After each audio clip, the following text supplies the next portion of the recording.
यादव जुड़ गए हैं, निर्दलीय सांसद। हाल ही में बड़ी जीत उन्होंने पूर्णिया से दर्ज की, लेकिन पप्पू यादव जी, ये उपचुनाव में क्या हो गया? बीमा भारती 15,000 वोटों से पीछे, आपका समर्थन भी उनके साथ, वो भी काम नहीं किया। देखिए, एक बात समझिए, पहले तो नरेंद्र मोदी छोड़ के सभी लोग चले गए रुपौली। बाय इलेक्शन में कोई केंद्रीय मिनिस्टर, सीएम या डिप्टी सीएम बाकी नहीं रहे जो 2 दिन ना गए हों। सारे मिनिस्टर को वहां लगा दिया गया, कैंप करवा दिया गया।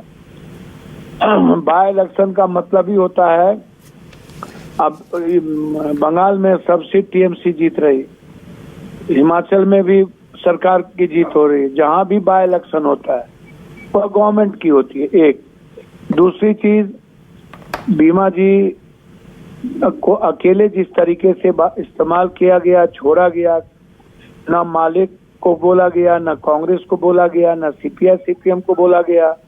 और 1 घंटे के लिए आप एक दिन जाते हैं, 1 घंटे के लिए, मात्र 1 घंटे के लिए लास्ट दिन जाते हैं और आप औपचारिकता निभाते हैं, राजा की तरफ फरमान जारी करते हैं।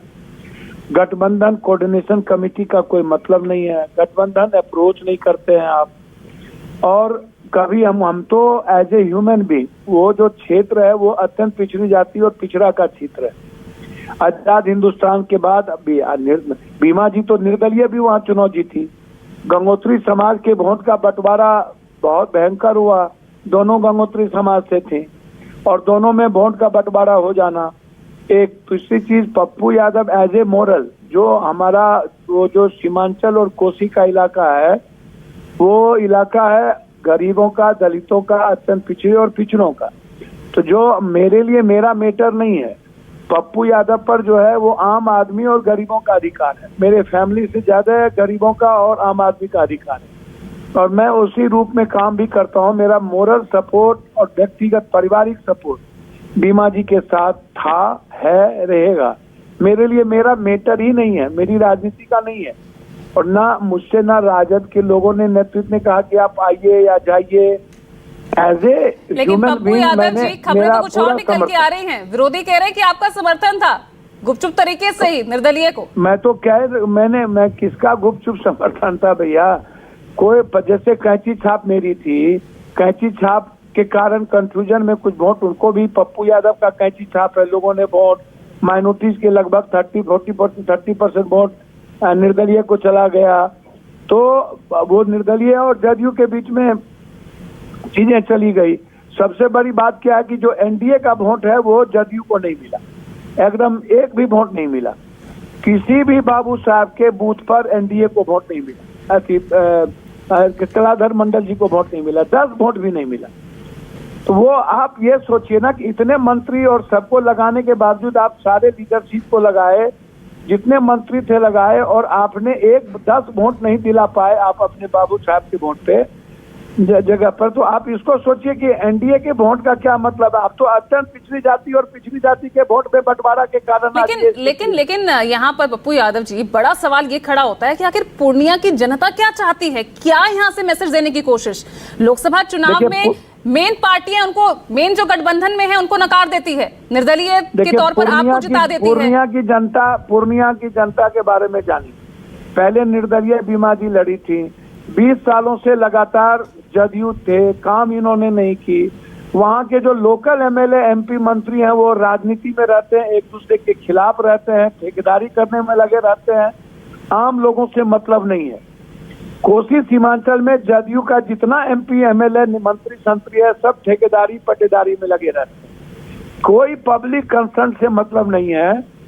और दिक्कत क्या है इस बात को समझिए मैम, कि और जो राजद नेतृत्व कर रहा है गठबंधन का, उन्हें कोई लेना देना, वो राजा बने हैं। उनको लगता है कि फरमान देंगे, यादव का मुसलमान का वोट एक हो जाएगा। वो फरमान दे करके राजनीति करना चाहते हैं। वो अत्यंत पिछड़ी जाति और पिछड़ी जातियों को कैसे अटैच करेंगे, किस तरीके से जोड़ेंगे, इस पर उनकी गंभीरता है ही नहीं। और नीतीश कुमार जी अत्यंत पिछड़ी जाति पर फोकस करते हैं, कर पाते हैं, लेकिन वो पकड़ उनकी खत्म हो गई। अब जो एनडीए का वोटर है, बीजेपी का वोटर है, वो वोटर जो है वो नीतीश कुमार जी के पक्ष में और अरे आरजेडी जो के वोटर पक्ष आपके में पक्ष में था वो भी तो आपके समर्थन वाले कैंडिडेट को नहीं दे रहा ना वोट। मेरे साथ मेरे पक्ष में था ना। व्यक्तिगत तौर पर एनडीए का जो वोटर है 10%, 30%, 40% as a man Pappu Yadav के साथ रहता है बिना कास्ट क्रीड के। लेकिन जब एनडीए और आरजेडी की बारी आती है, नीतीश कुमार जी की बारी आती है और लालू यादव जी की बारी आती है, तो जो हार्डकोर वोट है एनडीए का, वो वोट नीतीश कुमार और लालू यादव से पिछड़ जाता है, वो डाइवर्सिटी में जाता है। और यही देखने को मिला है रुपौली में भी, अन्य जगहों पर भी। तो भाई नाक का सवाल तो आपके लिए भी था ना। पहले आप निर्दलीय के लिए अपील कर रहे थे वहां की जनता को, बाद में बीमा भारती को आपने समर्थन दे दिया। तो क्या बीमा भारती जी को समर्थन देना, जहां कांग्रेस थी वहां मेरा क्या मोरल सपोर्ट नहीं बनता? हम क्या करते हैं, हम नाच करते हैं, बिना बुलाए भी मेहमान बनते। जब आपने माले के लीडर को नहीं बुलाया, किसी को नहीं बुलाया, मेरा तो समर्थन, हार जीत तो अपने जगह पर है, लेकिन मेरी जो आइडियोलॉजी है उसको मैं क्या करूं, कोटी के कना पर जीवन में रख दूं? तो मजबूरी थी बीमा भारती को समर्थन देना पप्पू यादव जी। जी तो यानी मजबूरी थी आपके लिए, क्योंकि कांग्रेस के साथ आप हैं।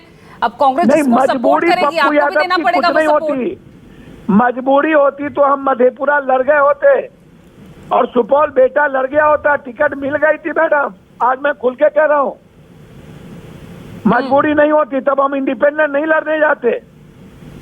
मेरा सपोर्ट बीमा जी के साथ एज ए कांग्रेस भी और एज ए जो सामाजिक व्यवस्था है वहाँ का जो आधार है, उसमें मुझे पिछड़ा, अत्यंत पिछड़ा जी की का जो मोरल सपोर्ट पप्पू यादव को रहता है, व्यक्तिगत और पारिवारिक, वो भूल के रहता है।